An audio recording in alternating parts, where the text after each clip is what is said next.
والسلام على من لا نبي بعده أما بعد أعوذ بالله من الشيطان الرجيم بسم الله الرحمن الرحيم اقرأ باسم ربك الذي خلق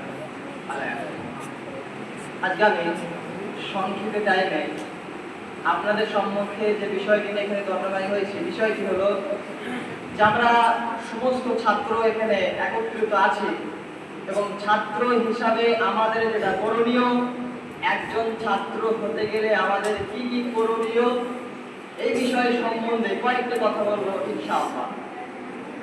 প্রথম নম্বর, একজন ছাত্র শিক্ষা অর্জন করার জন্য কি কি করণীয়। প্রথম নম্বর যেটা করণীয় সেটা হলো ইখলাস, অর্থাৎ আল্লাহর জন্য ইখলাস অন্তরে বাঁধতে হবে। যেমন আল্লাহ পাক পবিত্র কোরআনে বলছেন, ওমা উমিরু ইল্লা লিয়াবুদুল্লাহা মুখলিসিনা লাহুদ্দিন, আমি তাদেরকে এই হুকুমই দিয়েছি কি তারা যেন একনিষ্ঠভাবে এক আল্লাহর ইবাদত করে। তারপরে হাদিসে বলা হয়েছে, সহিহ বুখারী প্রথম নম্বর হাদিস ইন্নামাল আমালু বিন্নিয়াত, বান্দার সমস্ত আমল তার নিয়তের উপর নির্ভর করে। তো প্রথম নম্বর যেটা করণীয়, প্রথম নম্বর থেকে আমরা এটাই বুঝতে পারলাম যে একজন ছাত্রকে যেটা করতে হবে সেটা হলো অন্তরে ইখলাস আনতে হবে এবং আল্লাহকে সন্তুষ্টি করার উদ্দেশ্যে শিক্ষা অর্জন করতে হবে। দিনের কোনো লাভের জন্য নয়, বড় উঁচু পর্যায়ে পৌঁছানোর জন্য নয়, বড় পদ পাওয়ার জন্য নয়, আল্লাহকে সন্তুষ্ট করার উদ্দেশ্যে এবং নিয়তকে ঠিক রাখতে হবে। দ্বিতীয় নম্বর করণীয় সেটা হলো আল্লাহর নামে শুরু করতে হবে। যেমন পবিত্র কোরআন সূরা আলাকে 1 নম্বর আয়াতে বলছেন, ইকরা বিসমি রাব্বিকা আল্লাযী খলাক, হে নবী আপনি পড়ুন আপনার সেই প্রতিপালকের নামে যিনি সৃষ্টি করেছেন।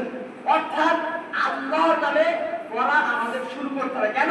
নবী করিম সাল্লাল্লাহু আলাইহি সাল্লাম যখন নবুয়ত প্রাপ্ত হলেন সর্বপ্রথম ওহী আসলো কি, ইকরা, হে নবী আপনি পড়ুন কার নামে? আল্লাহর নামে। অর্থাৎ পড়া করতে হবে, শিক্ষা অর্জন করতে হবে আল্লাহর নামে। তারপরে তৃতীয় নম্বর আমাদের করণীয় কি, শিক্ষা যে অর্জন করছি এই শিক্ষাকে বৃদ্ধি করার জন্য, এই শিক্ষা আরো বাড়ানোর জন্য হাদিসে এবং কোরআনে যে দোয়াগুলি বর্ণিত আছে, যে দোয়াগুলি বলা হয় সেগুলো বেশি বেশি আমল করতে হবে। কি পবিত্র কোরআনে বলা হয়েছে, ওয়াকুল রব্বি জিদনি ইলমা, হে নবী আপনি বলুন আল্লাহ আপনি আমার জ্ঞানকে বৃদ্ধি করুন, আপনি আমার জ্ঞানকে আরো বাড়িয়ে দেন।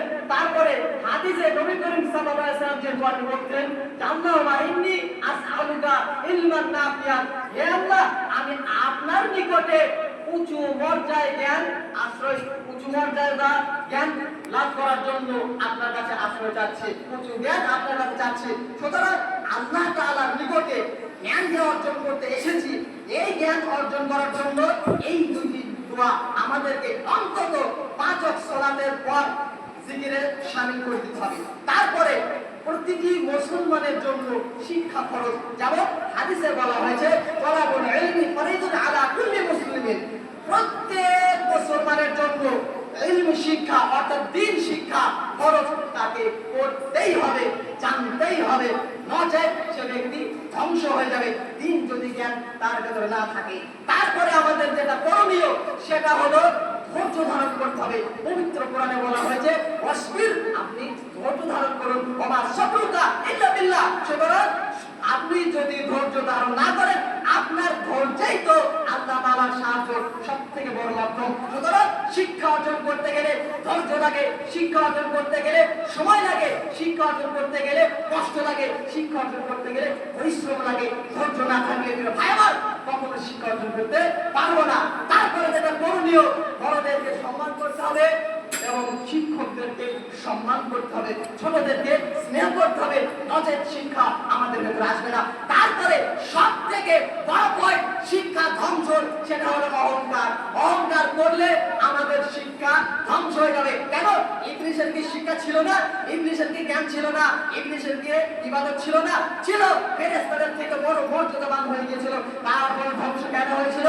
এই জন্য অহংকার করার কারণে। সুতরাং এটাই বলতে চাই, আমাদের ভেতরে যতই জ্ঞান থাকুক না কেন, আমাদের ভেতরে যত যতই মর্যাদাবান হই না কেন, যদি অহংকার ঢুকে পড়ে, অহংকার যদি চলে আসে, আমরা ধ্বংস হয়ে যাব, আমাদের শিক্ষাগুলো কাজ করবে না। বলছেন যে এটাই বলতে চাই হে মওলা, যেমন প্রভু আমরা একজন ছাত্র হিসাবে শিক্ষা অর্জন করতে গেলে যা যা প্রয়োজন সেই সমস্ত প্রয়োজন আমরা যেন তৈরি করতে পারি এবং সেই প্রয়োজন অনুযায়ী আমল করতে পারি। ওয়া আখিরু দাওয়ানা আলহামদুলিল্লাহি রাব্বিল আলামিন। আমিন। আসসালামু আলাইকুম।